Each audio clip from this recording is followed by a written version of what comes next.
All right. Let's bring you on, regulars.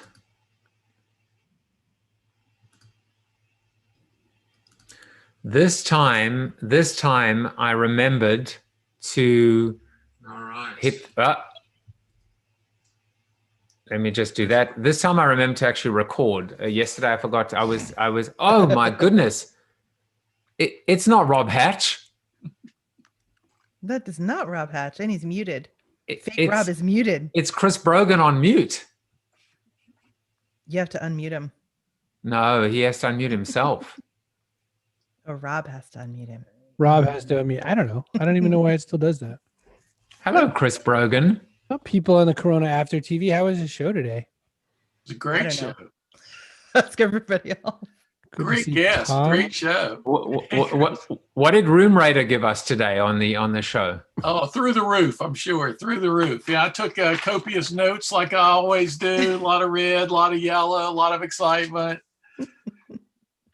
I am changing the room. I do get nervous, like changing the room after my 10 out of 10. I'm like, I don't know. It could go down. Screw them. Don't change it. Nope. No, I want to change it. I'm not going to not put up Triple H when I get an autograph picture. Screw them if they don't like it. If they don't like autograph wrestler pictures, it's going to be at everyone's detriment. Well, you've got the same one, so. I'm just working on my Bruno Sammartino so I can get that going. Yeah, I had a real problem with the show, which is I was enjoying it too much. Yeah. And I wasn't, like I've trained myself to take notes. Yeah. And like the key insights and takeaways. And I was like really struggling today to and I was like, oh shit, I forgot to take notes. Oh, he's got you covered. Yeah. I forgot 2 or 3 times too. I said to myself, oh no, I'm just listening. I was just kind of enjoying it. Like it's not often when you're the host and you actually feel like you're in the audience as well. Which is, it really doesn't happen as often as you think. Today, I kind of felt like I'm enjoying being on the show. I'm enjoying listening to the show today. Oh crap, I'm actually the host. I better think of another question. I better think of another question. I'm running it. That never happens, Chris Brogan. Oh. It will. So there's days that it's like he's booked the guest and the days that I have and other days that it's like one of each. And you can really tell, like he'll totally nerd out with somebody. And then other times he'll be chatting backstage. Like we had this Mexican horror comedy actor on, is it Horacio Garcia Rojas? And he's back there chatting him up. And I'm like, hey, eyes front. Like we got somebody else out here. Time for a chat with the new person. Horacio will be there after. I like how there's this this almost like a pranking going on between the two of you, which is you bring an adult film star, I'll bring a nun. Yep. And that was a nice yin and yang kind of thing, I know. It was not going to be the same day. We knew that going forward. But then they should have been on the same show. Come on. I mean, because of who they were, like different people, people loved Sister Anne. That show, did so much better than the one with the porn star. Yeah, the porn star, as it turned out, wasn't all that interesting. She had some interesting ideas about monetization and stuff like that, but it wasn't like, well, it wasn't like an inspirational, warm and fuzzy show, obviously. Like, right. Well, maybe it was fuzzy. I don't know. I didn't ask. But Sister Anne was much more inspirational of the two. Yeah, I'll say that. Think about any show. We watch shows to get that feeling of, I hope I learned something from this, or I hope this gives me some little nugget that I need for the whole rest of the day. And if you weren't planning to start your own adult filming business, then that's an option. Yeah, we'll get it OnlyFans. There's someone for everyone out there. That's what the internet has taught me. I mean, basically, just a little PSA for most people that's on the Off the Show. I would not personally pursue recommending an adult film or some type of career. I mean, you might be fulfilled, but your views are going to be challenged. And I say that with peace and love. And I'm only really referring to one person on the show, me. But anyway, carry on. I love that. I get so much freedom to book like whoever I want. Like Chris has actually encouraged me in the beginning. I'd be like, hey, I want to get like a dominatrix. Is that cool? And he's like, it's your show. Book wherever you want. Basically, stop annoying me. Like, just go get your guests. I don't want them. Yeah. And so I did.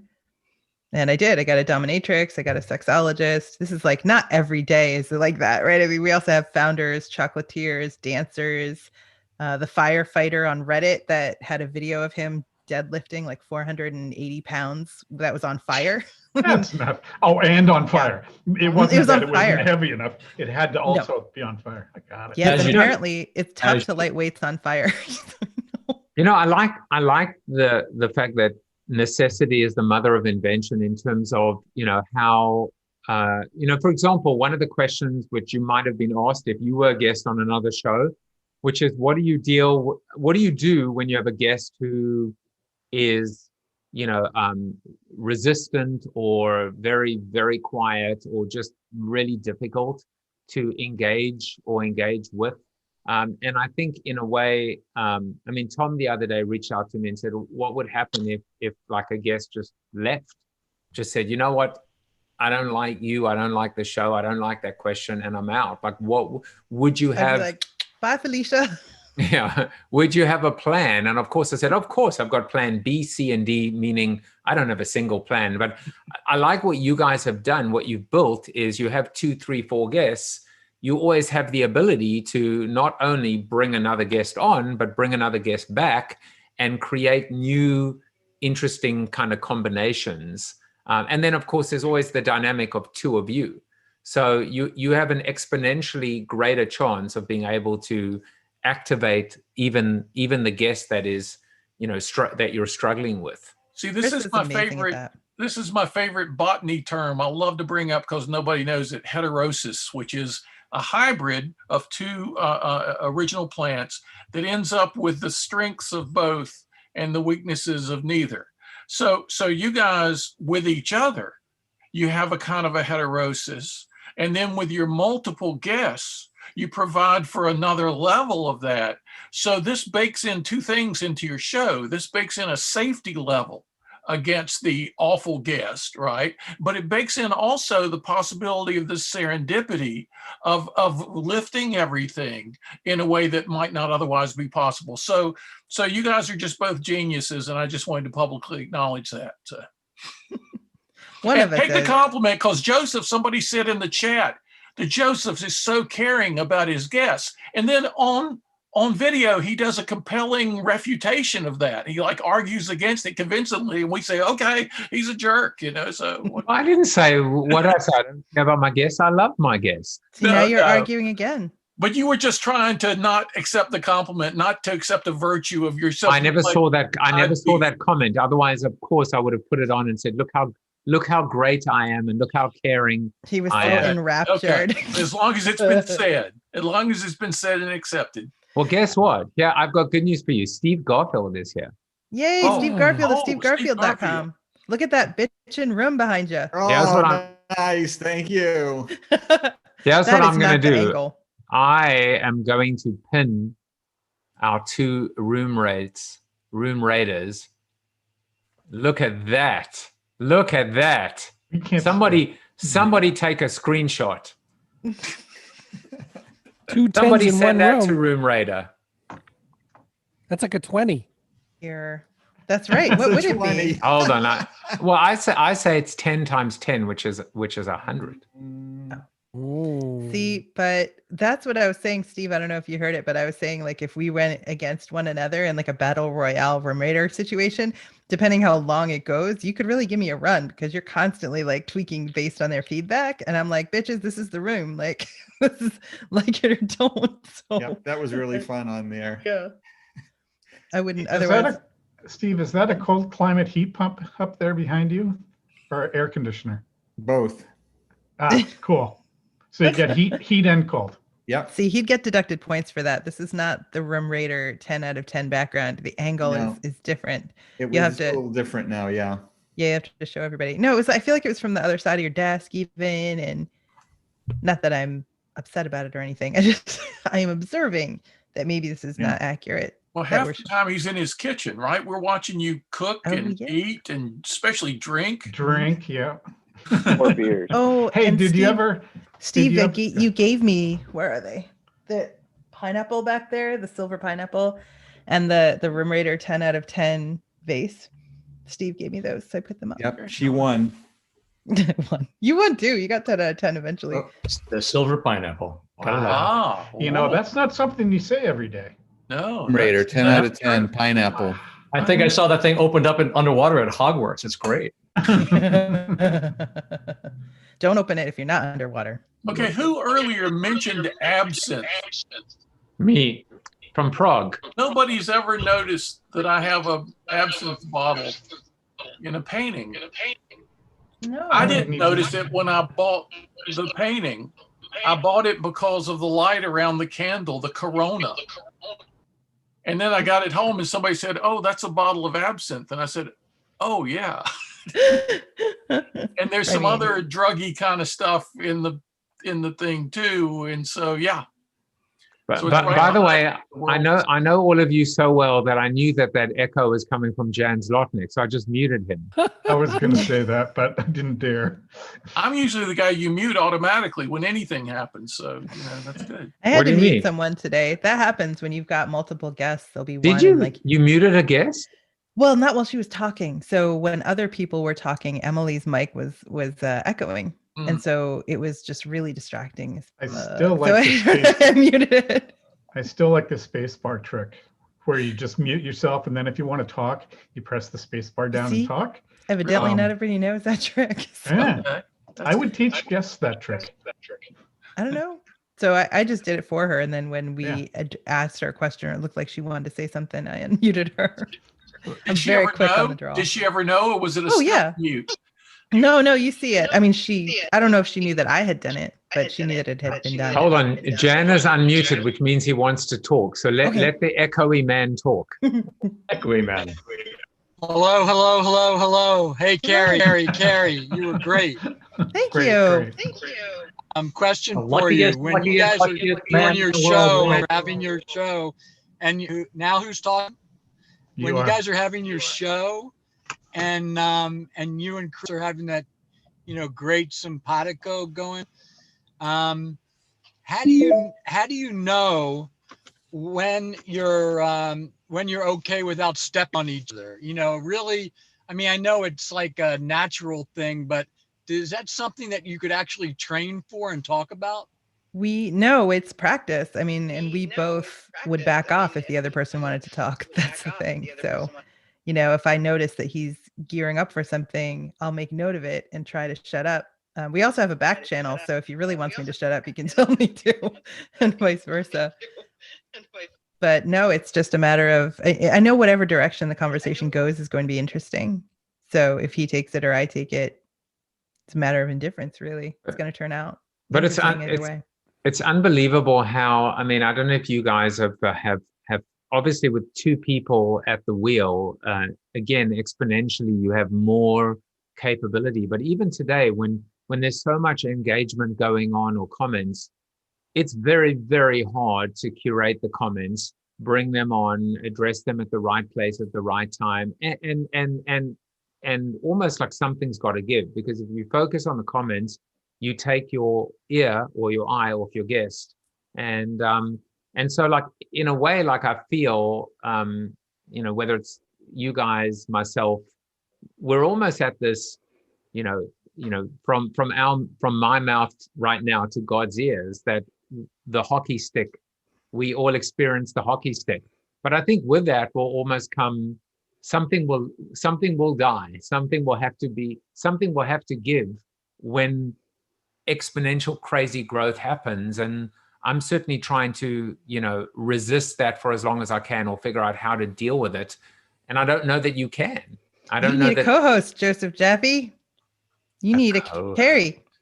Yeah. So when we had Janie Godley on, she's a Scottish comedian. We had no idea how many people would turn up for her. It was like 35,000 people. She shared it on her Facebook thing. Wow. Comments nonstop. And a lot of them were like the same kind of comment. Like they'd say, "Frank, get the door," because that's one of her things or whatever. And they just wanted to kind of like show that they were in. And so I did most of that show. That's what I was doing.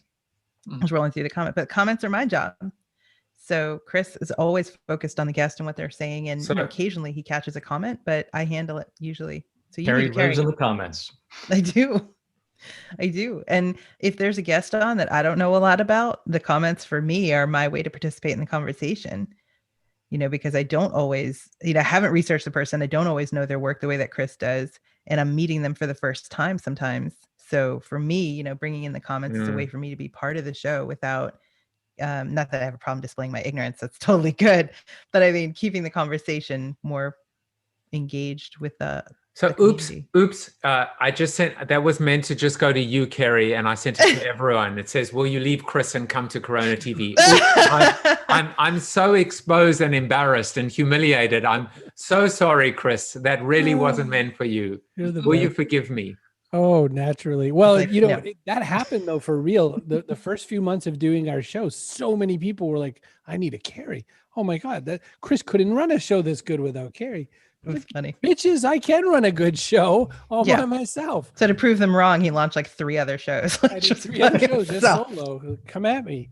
But and you do. But in all Kerry, the thing that you discussed, the technology thing, it actually it's like a hole in your heart when it happens. And I had Nate Woodbury on my show yesterday. His show was so bad the first time. And he's the silver play, button, multiple silver play button, it's the worst. I mean, he's building these shows with millions and millions of views. And at some point I just had to be like, I got to call time of death on this one. And so we just stopped the show like halfway through it. And he came back and yesterday, but I remember just feeling that like almost sense of loss, that horrible feeling, knowing that the technology was so bad. And luckily I had these guys, saying the audio's bad. And, I've always got Steve Garfield basically telling me when Steve Garfield gives you the it's time to end the show. Steve's so lovely. What was that, like a month ago? His original show, Joseph? November 11th, he was on, and then he came back. Lucky to hear 1 word out of 5 or 10. I mean, we were like, I was so close to my computer trying to hear, and his whole connection was just awful. I went back and I actually watched the show as prep for the show, for the second take, and I remember watching it thinking. Maybe I overreacted, but it was very clear at one point that it was just like it was unplayable, as they say in sporting terminology. And he had so much to say, which was really clear this time around. But we were all having to struggle to hear anything before. So you did the right thing. And sometimes you have to on the fly make those tough decisions. You did well. It's helpful if you have a second guest that you can go to. Like we had that problem we had a YouTuber on who's great, like a legendary YouTuber. We're like, this is going to be great. His setup was so janky that day. I don't know why. But we had the other guest was a former Obama speechwriter. So we're like, that's cool. We'll just talk to him more and it'll be fine. Yeah. And we're good. Yeah, so that's great. That's again, the safety net. That's really smart of you guys to do that. Yeah. Heterosis? Is that what it is? Heterogenesis? Heterosis, our botany term of the day. Yeah. I learned something today. Yay. I suffer from neurosis. Is that connected to heterosis? Very, very close. Right. Better than halitosis for a podcast. That's what. Yeah, exactly. Nice one. You're on fire, Rob. He's on fire. Yes. But it's funny. Like sometimes they're like little things that are, like for example, when I make someone full, I don't obviously only do this or always do this, but when I make someone full screen or their lion's share and I'm squishy head Joe, that's generally I'm writing a note. And so that's my way of like forgiving myself to write a note and not feel self-conscious about it. But then I've noticed, for example, Chris will often look down and look at something, and it works for me with you, Chris Brogan, because you seem comfortable in your skin doing that, right? And which is I'm just going to look down and take some notes and do whatever I'm doing, and I'm almost intrigued as to what is he doing. I wish I could see what he was doing. Texting thirsty bitches. There you go. Looking for eggnog. That was a layup, my friend. He does what Chris does what he wants. That's what you were going to say. He does what he wants 100% of the time. Food or women. That's all I'm ever doing when I'm not looking at the guests is food or women. So, that's such total bullshit, because you will actually be back there texting like Horacio, like the other guest on the show. And when we had a couple of kids on the show talk about an app they launched, she's chatting them. I can see it in the private chat. And I'm like, hello, there's somebody out here right now. Those are two good exceptions. So Horacio was much more interesting than his far more attractive co-host of the show. She was lovely looking. He was really funny and interesting. So we were talking like school kids in the back. That was my fault. The school kids the other day, I mean, they're school kids and they're sitting there having to endure not being the first guest. So they're backstage like hating life. They're just like, So I started chatting them up in the private chat because then they'd have something to do. And then they were like sitting up and talking to me about the things they were really into and really excited. So when I got them live, they had come out of that like, we just talked about ourselves. Meanwhile, the other guest is like, Chris Brogan's ignoring me. Yeah, well, you know, there's that. But you're right. Most of the time, thirsty bitches. Therapy to all the guests. It's a balancing act, I guess. Right? A question for you, Chris. You guys, and it was great listening to Terry. Thank you so much. I haven't actually checked out your show, but it sounds like you've been doing it for quite some time. And when you started it, was there an actual niche? And then did it expand? Because from the sounds of it, the guests are diverse and varied and cool, but it doesn't sound like it comes underneath the umbrella of one niche. So what was the origin of your initial launch? And then how has that morphed into what is happening today? The concept is Chris's, so. Yeah, it's my dumb idea, so I'll have to tell you.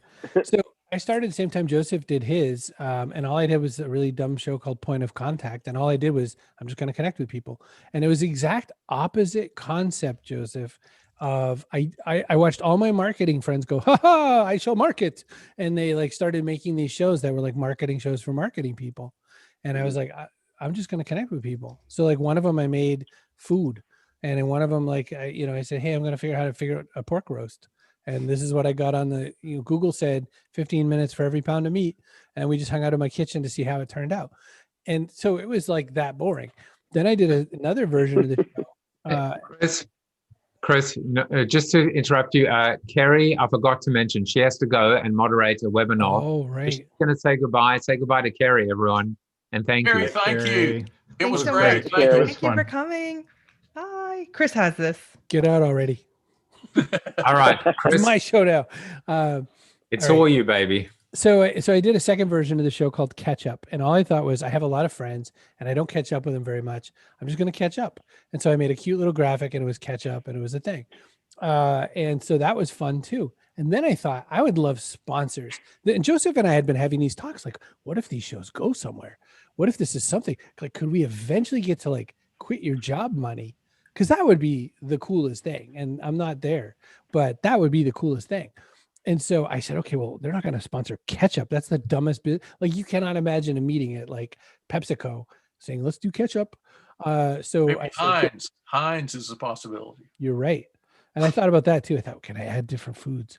So I said the backpack show, partly because my next book will be called The Backpack, partly because I like the visual of you've only got so much space. You've only got a little you can carry. How are you going to go into this new world? And that's it. There's the opposite of a niche.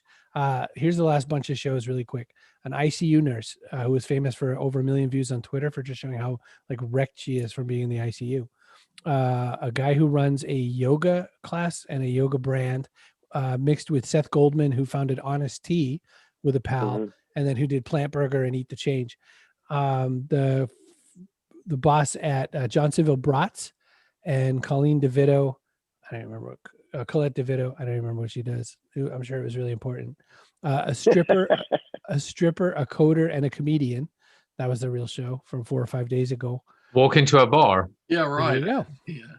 So we had an artist on one of our shows, Kevin Knight, who Carrie went to school with or something, and the head of social at Patron. So it's the opposite. I could answer this in one sentence, but I wanted to talk. It's the opposite of what you said, Joseph. It's essentially not a niche on purpose. The only glue that there is to the show at all are business success and insights from unusual places. I will never run out of unusual. Well, that is it. I mean, that's the thread or the pixie dust. And And it's funny, by the way, the only thing I would slightly differ is, first of all, I have to get a job in order to be able to quit the job for this. So like, I'm one step behind you. I need the job to be able to then quit to do this full time. So I'm catching up to you, buddy. In fact, I am so hopeless. I couldn't even get Corona to sponsor the show. You could have a great job application though, Joseph. You know, first of all, I got to tell you, you don't actually have to pay me or give me an office, and I won't be here long. I just need a job to quit. That's Tom, you're just investing in the absence in the back there. I really did have a call with Corona, and I couldn't convince them to sponsor the show. I mean, can you believe that? You know why? Because they're like, well, actually, we don't own the brand in the US. We only own it globally, and yours seems quite US centric. And I was like, kill me now. All right, fine. Right. I'll change the name. Nothing's as easy as it seems. And as of next week, welcome to Dos Equis TV. TV, yeah, right. Pacifico or whatever. Well, I got the most interesting man in the world in Jan Zlotnick, so you know. There you go. The other one is here in Vermont. The one you're thinking, the one that the most, not me. I was thinking that's what he meant. It was worth a try, but no, the guy that looks like Jan. No, really? Vermont? Come on. You know who I'm talking about. Yeah, I read Vermont? the article. The real guy. Yeah, the real guy. Yeah, he lives. Jan's as real as any guy I've ever known. So is this other guy. Concept here. You realize, by the way, just for a little bit of marketing, because you know the show is about, and if there's time, a little bit of marketing. So there's time? That the guy that actually did, so two things about that campaign. It's one of the greatest campaigns ever. I mean, there's one like his mom has a tattoo that says son, or he once parallel parked a train. I mean, the lines are just incredible. It had legs forever. Yeah. And the agency or the brand let him go, basically. Yeah. They didn't lock him in, in perpetuity. And what happened was he then got pinched by a tequila brand to become their spokesperson. So not only did they kind of hijack the whole, they hijacked the whole momentum of the campaign, but that's an interesting aside. But what was so brilliant about the campaign, I still think strategically, is these are his words. He says, I don't always drink beer, but when I do, I prefer Dos Equis. That was so game-changing because he said, I don't always drink beer, but when I do, I prefer. So he's not even saying that he drinks it all the time, because he's the most interesting man in the world. And because he would at least give that little bit of, of light, that little bit of that little prop was enough because he's the most interesting man in the world. Jan wants to add something. I'm not echoey anymore, I don't think, because I took the car about a half hour ago. One of the things that makes me think of is a campaign where I was introducing to the U.S. the first BMW motorcycle cruiser.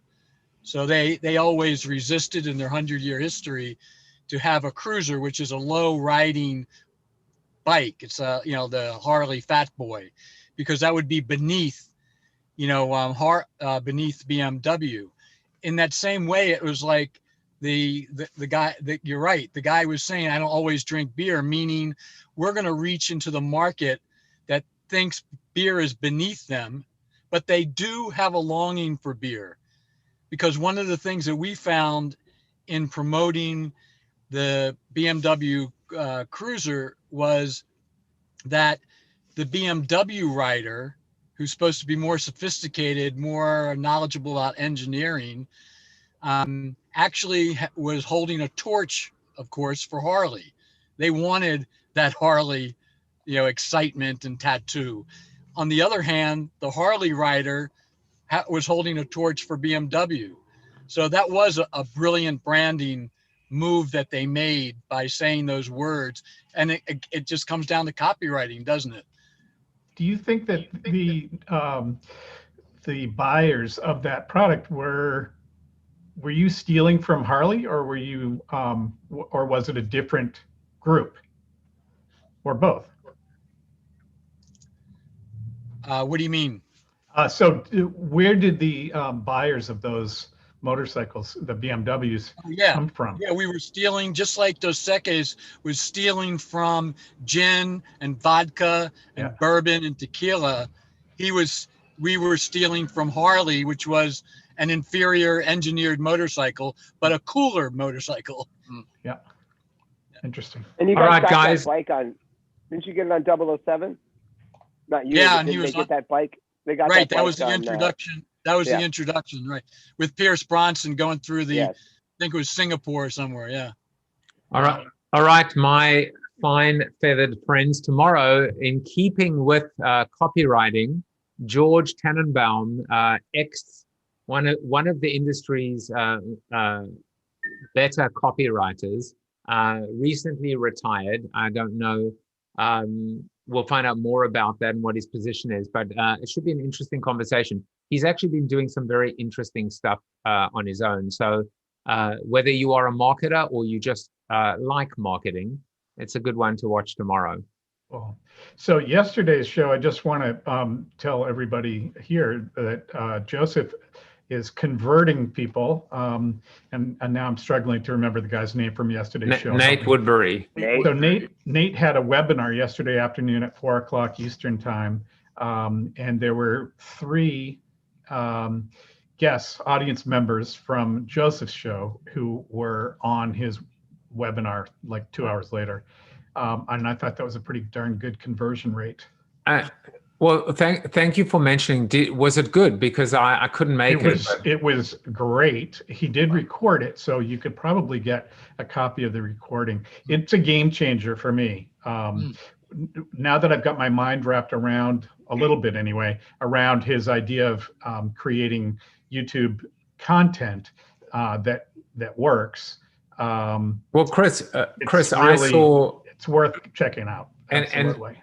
And Chris, I saw that you're, I'm probably, again, a step or two behind you, but I see that you're looking to focus energy and effort and into YouTube and away from Facebook. And I mean, everything Nate said yesterday would echo and underscore that as the right move. Absolutely. I mean, Facebook is not where it's at. In fact, so, I mean, his advice, Chris, was start with one platform and make it on that platform and really just kill that platform and then expand. It's land and expand. So, I guess that's the way to do it. I mean, you're not going to build a streaming brand on Facebook or even LinkedIn. The only place to do it is YouTube.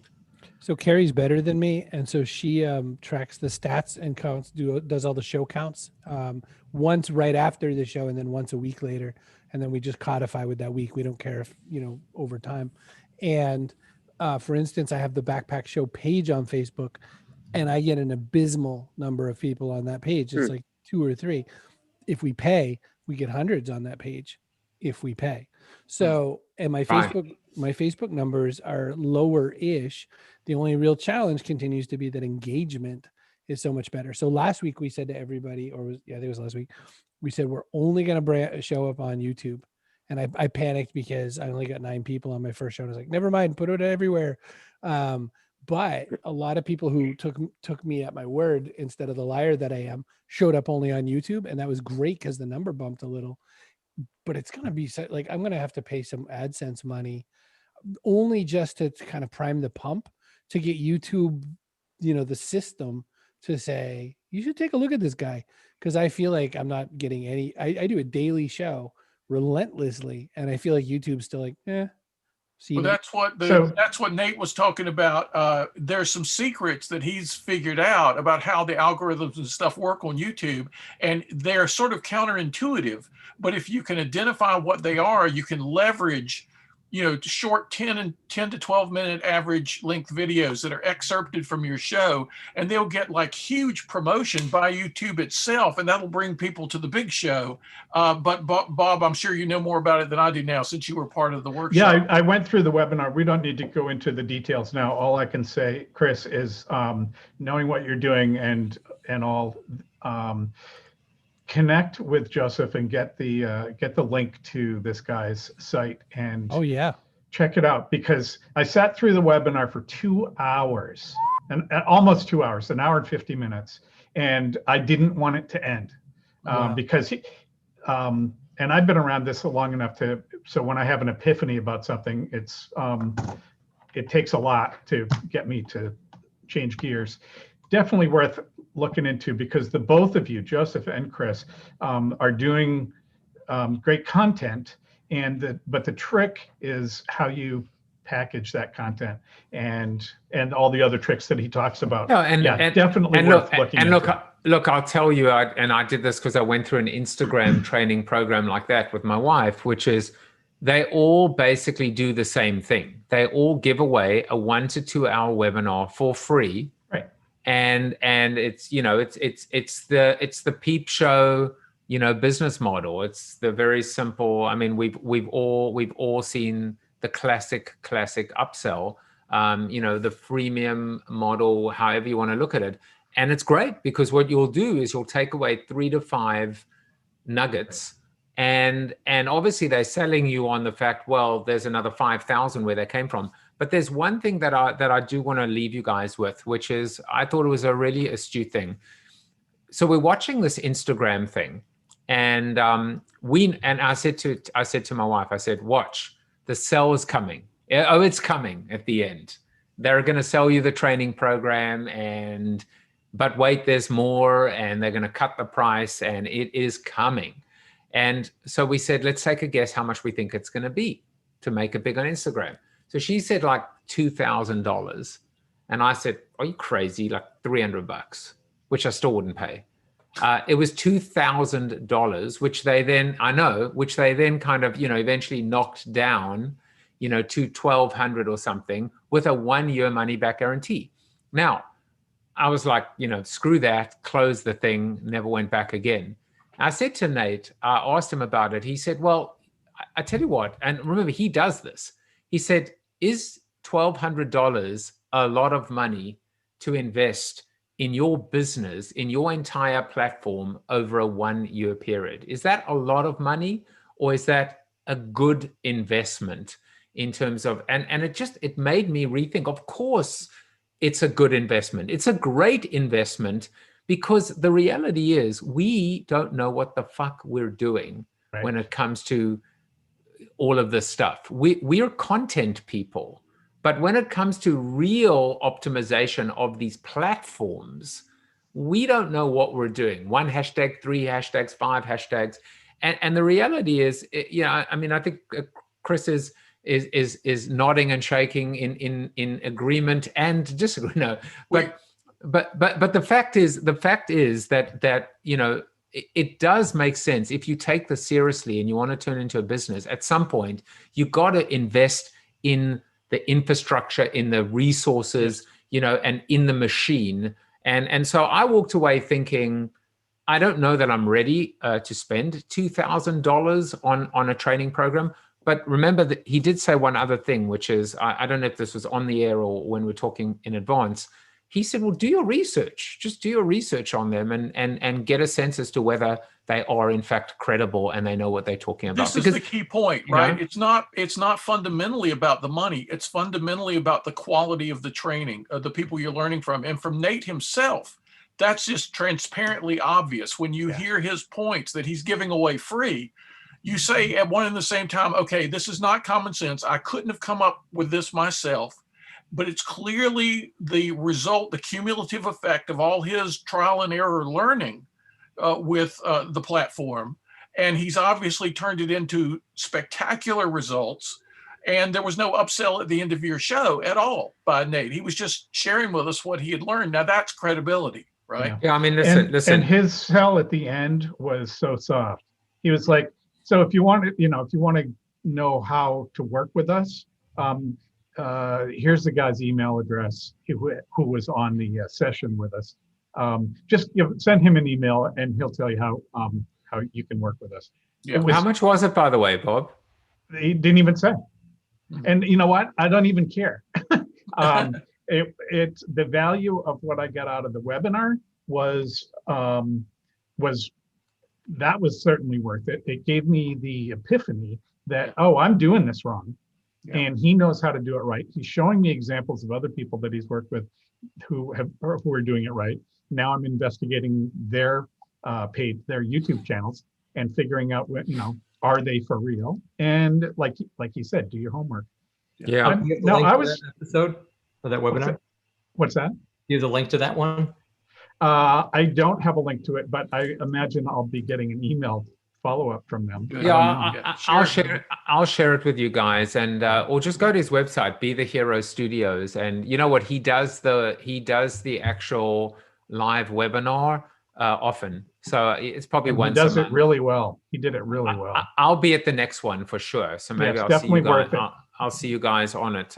But yeah, I mean that's an interesting learning for us, and so there are two things we all should do, as a community. One is, as we do, right, we share insights, resources, and there's a lot of the free stuff out there. And the other thing is just double back and share. Like maybe once a month we should come back and say, hey, this is what worked and this is what didn't. But I mean, look, me, I've made a conscious decision, which is, I say perfect my craft, but for me, I wanted to just get beyond a certain period of time. For me, that time is a year. So that's March. Until March hits, I'm still not lying in bed at night, hyperventilating about monetization or non-monetization or stats or whatever. But I'm starting to now think about March, because I don't want March to arrive and then go, okay, now I've got to turn this into a business, So I'm starting to lay down foundation for March, and then I've got myself another year, as I've determined I'm going to do this for 2 years. I promise you, at the end of 2 years, if I'm where I am right now, I'm done, I'm finished, in more ways than one. But I won't allow that to happen because I believe in this. I believe in myself. I believe in you guys. I believe in the opportunity. And remember what Nate said yesterday. He said he believes that that there is just as much opportunity now to get involved in this as there was, back in the day in 2005. And that's why even what I was talking about today in my soliloquy, right, which is the present, right? You do not want to be a year and 3 months into the future starting what you could have started today. Yeah. You're going to wish today that you were where Chris Brogan was 9 months ago and where I was 9 months ago. It's a moving target. And the worst thing that anyone can do right now is procrastinate. And even worse is to give up. That's what I've learned through this process. So on that note, 43 minutes and 45 seconds, tomorrow's Zoom after show, you will be punished with a shorter, I'm kidding. On that note, let's just give up and I'll see you guys later. All right. Bye, everyone. I just ended it. You will be punished. Anyway. Yeah. Chris, live on video. Yeah, you will be punished. Thanks for loaning your co-host. And I said to her, this is going to feel really weird, sitting on the other side. It doesn't feel great when you're a guest. Thanks for coming yourself, Chris. We always love seeing you here. Listen, I'm always happy to be part of it. I had 2 meetings back to back, or I would have been through the whole show. I was like, when's your thing? She tells me, I'm like, oh. Yeah. So I apologize. And I was on camera, so it wasn't even like I could fake it. Sometimes I've done phone meetings and watched the show, but I couldn't do it. Well, next time, at least text us while you're on camera with the other people, okay? I will do it. And good at that.